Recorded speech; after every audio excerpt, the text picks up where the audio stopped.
American president Donald ട്രംപിന് Nobel സമ്മാനം കിട്ടുമോ? ചൂടേറിയ ചർച്ചയിലാണ് ലോകരാജ്യങ്ങൾ. കാരണം മറ്റൊന്നുമല്ല, പാകിസ്ഥാന് പിന്നാലെ ഇസ്രയേലും നൊബേൽ പുരസ്കാരത്തിന് ട്രംപിന്റെ പേര് നിർദ്ദേശിച്ചിരിക്കുകയാണ്. നൊബേൽ സമ്മാനത്തിന് ഡൊണാൾഡ് ട്രംപിനെ നിർദ്ദേശിച്ചുകൊണ്ടുള്ള കത്തിന്റെ പകർപ്പ് ഇസ്രായേൽ പ്രധാനമന്ത്രി ബെഞ്ചമിൻ നെതന്യാഹു വൈറ്റ് ഹൌസിൽ വെച്ചുള്ള കൂടിക്കാഴ്ചയിൽ ട്രംപിന് കൈമാറി.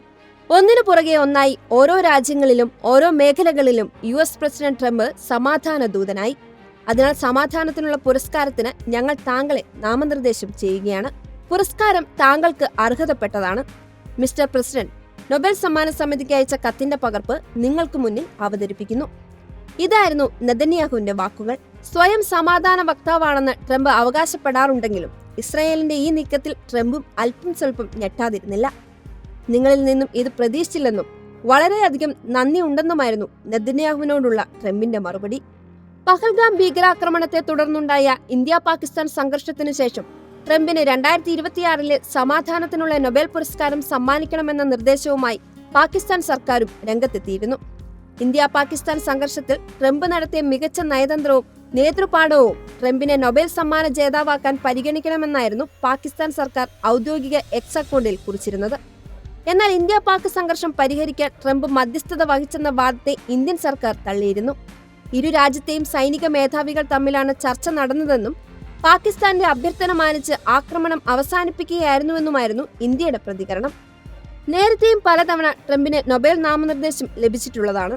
നൊബേൽ പുരസ്കാര കമ്മിറ്റി പരിഗണിക്കുന്നില്ലെന്നതിൽ ട്രംപ് കടുത്ത അതൃപ്തിയും പ്രകടിപ്പിച്ചിട്ടുള്ളതാണ്.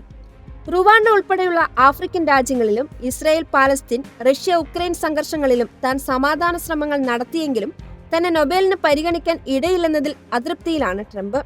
സാധാരണഗതിയിൽ രാജ്യങ്ങൾ തമ്മിലുള്ള സംഘർഷം ലഘൂകരിക്കാനും സമാധാന ചർച്ചകൾക്ക് മുൻകൈ എടുക്കുന്നവരെയും സൈനിക നടപടികളിൽ നിന്ന് രാജ്യങ്ങളെ പിന്തിരിപ്പിക്കുന്നവരെയുമാണ് നൊബേലിനായി പരിഗണിക്കാറുള്ളത്. എന്നാൽ പശ്ചിമേഷ്യയിൽ ഉൾപ്പെടെ നടക്കുന്ന സംഘർഷത്തിൽ അമേരിക്കയ്ക്ക് പങ്കുണ്ടെന്നാണ് പലരും ഉയർത്തുന്ന വിമർശനം. ഇറാനെ ആക്രമിക്കാൻ ഇസ്രായേലിന് പിന്തുണ നൽകുന്നത് US ആണെന്നത് ആഗോളതലത്തിൽ പരസ്യമായ കാര്യമാണ്.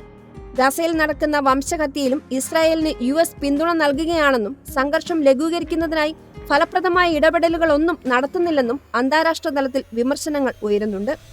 ഇത്തരമൊരു സാഹചര്യത്തിൽ ട്രംപിന് നൊബേൽ സമ്മാനിക്കണമെന്ന നിർദ്ദേശത്തെ വിമർശിക്കുന്നവരും കുറവല്ല. ഇതുവരെ 3 US പ്രസിഡന്റുമാർക്കാണ് സമാധാനത്തിനുള്ള നൊബേൽ പുരസ്കാരം ലഭിച്ചിട്ടുള്ളത്.